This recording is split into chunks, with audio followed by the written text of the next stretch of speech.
नुआपड़ा जिला खड़ियाल बनखंड विभाग अधीनस्थ सान महेश्वर सेक्शन हरिपुर ग्रामठारे एक कलरा पतरिया बाघ छाल को बिक्री पाई ग्राहक सह मूल्य निर्धारण करुथुबा बेले वन विभाग विशेष सूत्ररु खबर पाइथिले। घटनास्थल रे चढ़ाऊ करी बाघ छाल जबत करिथिबा बेले बाघ को मारी बिक्री कारबारे लिप्त थिबा 5 अभियुक्तंकु गिरफ करिसंती। अन्य 2 अभियुक्त घटनास्थलरु फेरार होई जाइछंती। बाघटी 4 वर्षर होइथिबा अनुमान करुछंती। सेहिपरि घटनास्थलरु 2 बाइक 4 गोटी मोबाइल फोन जबत करिछंती। आज खड़ियाल बनखंड अधिकारी अजीज खान एक सांबादिक सम्मेलन रे सूचना दैछंती।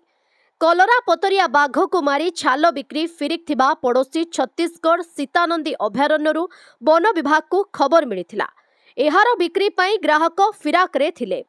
रेंजर संस्कृति बड़नायक, फॉरेस्टर धर्मेंद्र नायक, कंदर्प सुनानी, मिताराणी साहू, नरेश दंडसेना सह बहु कर्मचारी सहयोग करथिले। तारीख दिन आमे गोटे ऑपरेशन करिथिलु जोथरे 2 जण अभियुक्तंकु कलरा पथरिया बाघ छाल सहित धरा जाइछि। हरिपुर गाँव तांको आनी आमे पचरा पचरी कला परे आउ 3 जण अभियुक्तंकु मध्ये आमे धरिछु। तो टोटल एबे 5 जण आम कस्टडी रे अछंती जो मानकु कोर्ट चालान करा जिवो। आउ गोटे लेपर्ड स्किन, 2टा बाइक आउ 5टा मोबाइल फोन मध्ये आमे जबत करिछु। आउ 2 जण फेरार अछंती जो मानकु धरिबार उद्यम चालिछि।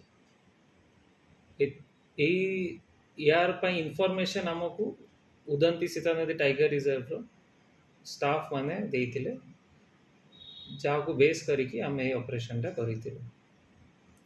डीलटा हरिपुर गाँ रे हेइथिला। आउ डील हेला बेले ही सेमानंकु धरा जाइथिला। रेखटा आगु चलुला कि काळा गुदी कला बुझे सेईटा आमे बे आउरी खोजा खोजी करूछु। आउ जहा जते बेले इनफॉरमेशन आसीबो आमे निश्चय आपण मानकु जो केतेटा बाघ छाल थिला गोटे धरा पड़ीछि। आमे फर्दर इंटरोगेशन भी करूछु कि खोजा खोजी करूछु कि आउ किछि थाई पारे कि एबे जे एमती हमको सूचना मिलिनी, किंतु मिलिले आमे निश्चय ता ऊपर कार्यानुष्ठान करिबो। नुआपड़ा जिल्लारू जगन्नाथ सागर रिपोर्ट, ओडिशा हाइलाइट समाचार।